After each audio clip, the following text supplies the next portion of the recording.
Hey everybody, so I'm going to do a quick video today on my PRS Rimfire setup.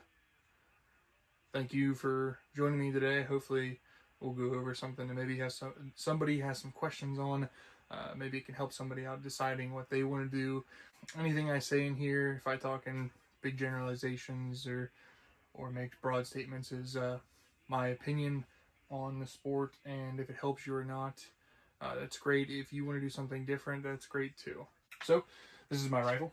I'm going to try to stay in focus, trying to get a good ratio of zoom while maintaining a wide screen so that you can see everything.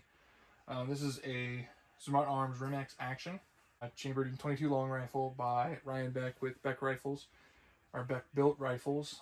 That's set in an XLR Envy Pro chassis. We're going to go over some of the differences on the chassis first, and we'll work our way up. I'm running an MDT, I believe it's the Elite grip.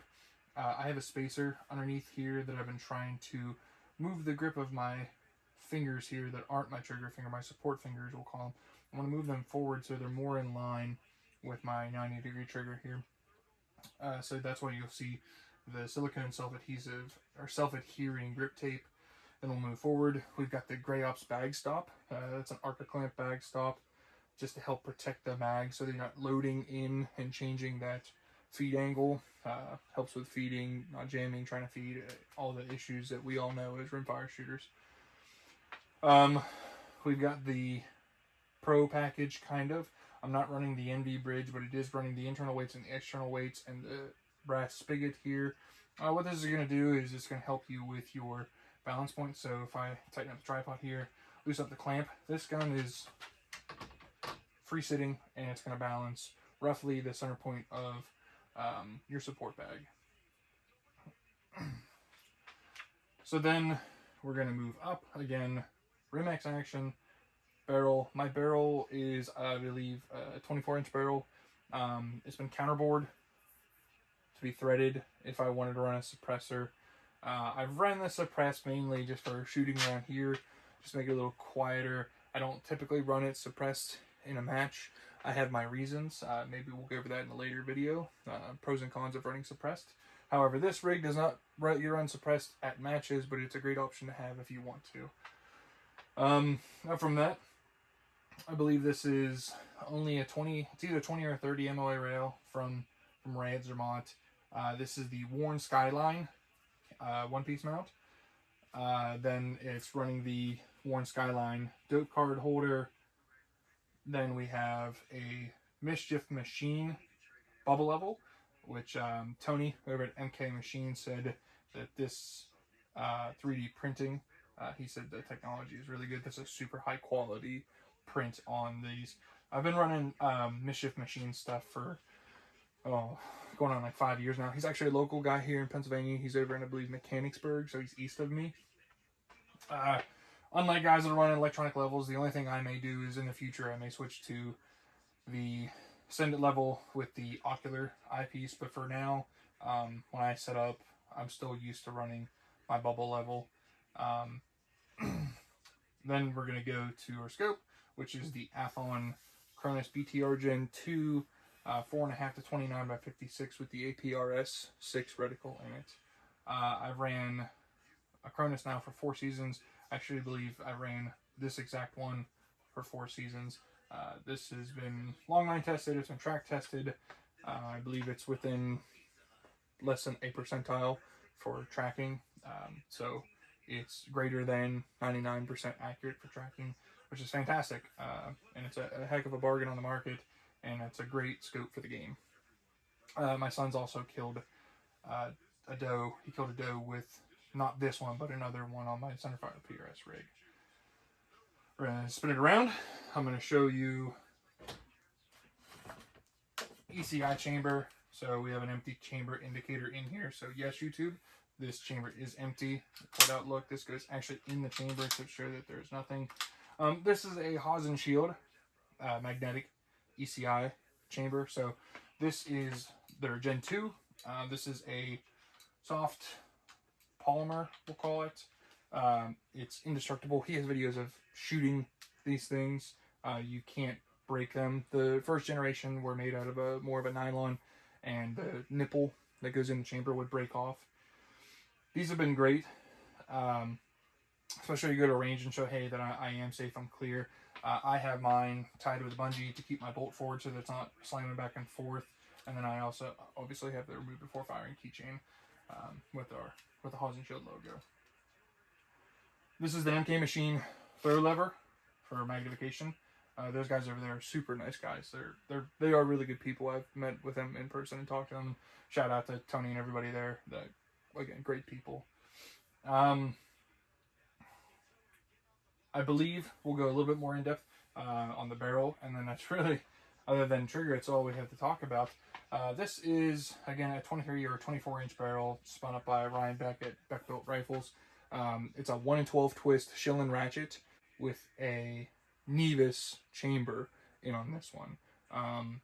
We've gone back and forth and done a few things. The headspace is set to spec for Zermat. We've added a slightly heavier chamfer to the opening of the chamber just to help with alleviate on some beating issues. I am running stock RimX magazines, one of which has the RimX 5-round extension, the other one has a Hawes and Shield 6-round extension. Both of them are set to the feed height specifically for my Envy Pro. Absolutely no problems when it comes to that. I pretty much run diamond or TriggerTech diamond triggers or specials on all of my PRS rigs, all of my setups for any sort of target or precision work. I run them on everything. That's what I've gone to after using Timney for years and years and years and tens of thousands of rounds. I had one go down and I thought, well, you know, I had a special on another gun. I put it in and tried it and I ran it, and I've just come to prefer it, and they are very safe and obviously no creep whatsoever. Plus the guys up there are really, really great people. They really are. Mark in sales is one of the nicest people you'll ever run into in person and or at a match.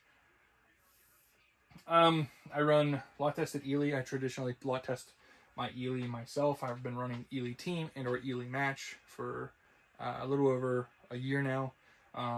There's absolutely nothing wrong with any Lapua made ammo as far as running an SK lineup. I've ran SK Long Range Match or Center X or the new, Lapua Long Range.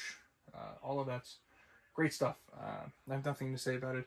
I just have found that with shooting Ely, that EPS bullet, I believe it is, with the higher, I believe, tin content in it, it makes that bullet a little more silver.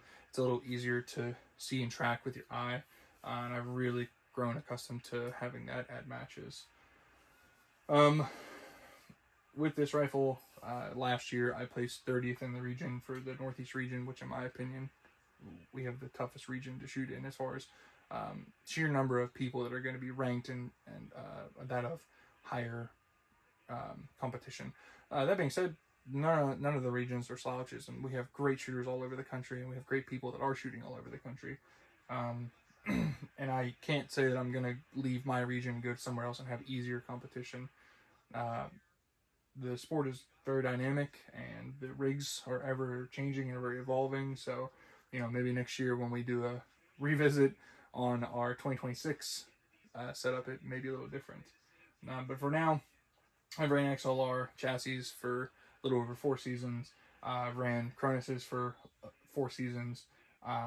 The only major change that I have made is I went from having a Bergera barreled action that we rebarreled to the RimX, and then we went from running Timmy triggers for forever. I used to run the Hit straight trigger to running TriggerTech diamonds and or specials, but in this case it's the diamond single stage.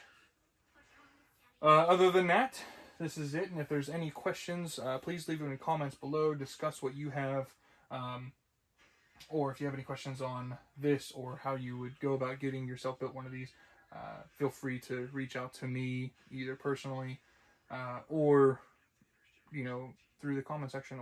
You can find me on Instagram. I believe my handle there is Outdoor in PA, same as it is on here. You can shoot me a DM there. I can get you in touch with any of these products here if you need help, or if you need help getting hold of Ryan to have yourself built one of these. I truly do believe he's the guy to build these. I think at the national championship this year, he was responsible for over 10% of representation of all shooters there for barreled actions down there, and some very good placers. I believe Matt Steiner, for everybody that is involved in the PRS and shoots PRS, you guys know Matt Steiner. Matt Steiner shooting his. Dave O, top senior.